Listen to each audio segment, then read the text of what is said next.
1990માં જ્યારે જમ્મુ કાશ્મીરમાં હિન્દુઓનો નરસંહાર કરવામાં આવ્યો, ઘરો સળગાવી દેવાયા, મંદિરો તોડ્યા, દરેકને ડર હતો કે કાશ્મીરની સંસ્કૃતિનો નાશ થઈ જશે. પરંતુ કોઈએ કલ્પના પણ નહોતી કરી કે આ 30 વર્ષ પછી આજ કાશ્મીરી પંડિતો તેમની સભ્યતાનું પુનર્નિર્માણ કરશે અને 2500 કિલોમીટર દૂર કર્ણાટકથી તેને પુનઃસ્થાપિત કરવાની યાત્રાનો ભાગ બનશે. કાશ્મીરની વાર્તા ફક્ત વિસ્થાપનની નથી, તે એક એવી સંસ્કૃતિની વાર્તા છે જે દરેક વખતે જ્યારે તેનો નાશ કરવાનો પ્રયાસ કરવામાં આવ્યો છે ત્યારે તે વધુ મજબૂત બનીને ઊભી રહી છે. 1 જાન્યુઆરી 1947ના રોજ યુદ્ધ વિરામ બાદ નિયંત્રણ રેખાની પેલે પાર જમ્મુ કાશ્મીરનો ભાગ પાકિસ્તાનના કબજા હેઠળ આવ્યો. એક સમયે ત્યાં 700થી વધુ મંદિરો હતા, જેમાં કેટલાક બંધ થઈ ગયા, કેટલાક ખંડેર થઈ ગયા. 19 જાન્યુઆરી 1990ના રોજ જમ્મુ કાશ્મીરના ખીણ વિસ્તારમાં કાશ્મીરી પંડિતોની નિર્મમતાથી હત્યા કરવામાં આવી. તેમના પરિવારોને રાતોરાત ખીણ છોડીને ભાગી જવાની ફરજ પડી. તેમણે ફક્ત તેમના ઘરો જ નહીં, પરંતુ મંદિરો, પરંપરાઓ, તહેવારો અને તેમના પારિવારિક દેવતાઓની પૂજા આ બધું છોડી દીધું. પરંતુ 2000ના દાયકાથી કાશ્મીરી પંડિતોએ એક પછી એક મંદિરનું પુનર્નિર્માણ શરૂ કર્યું. આ ક્ષણે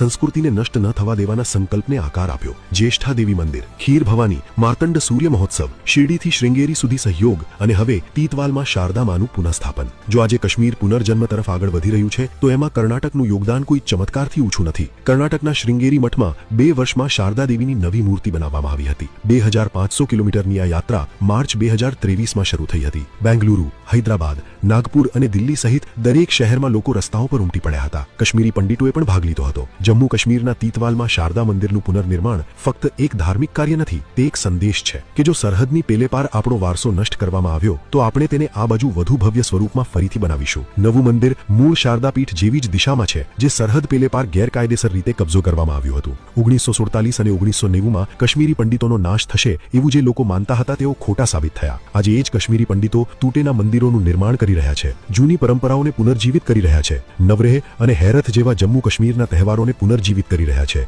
અને તેમના બાળકોને કાશ્મીરી શૈવ ધર્મ અને સંસ્કૃતનું જ્ઞાન આપી રહ્યા છે. આજે જ્યારે જમ્મુ અને કાશ્મીરમાં ફરી એકવાર શારદા દેવીના મંદિરમાં ઘંટ વાગે છે ત્યારે તે ફક્ત કોઈ વાદ્યનો અવાજ નથી, તે 1947 અને 1990ની રાખમાંથી ઉભરી રહેલી સમગ્ર સંસ્કૃતિનો અવાજ છે. અને આ હમણાં શરૂઆત છે.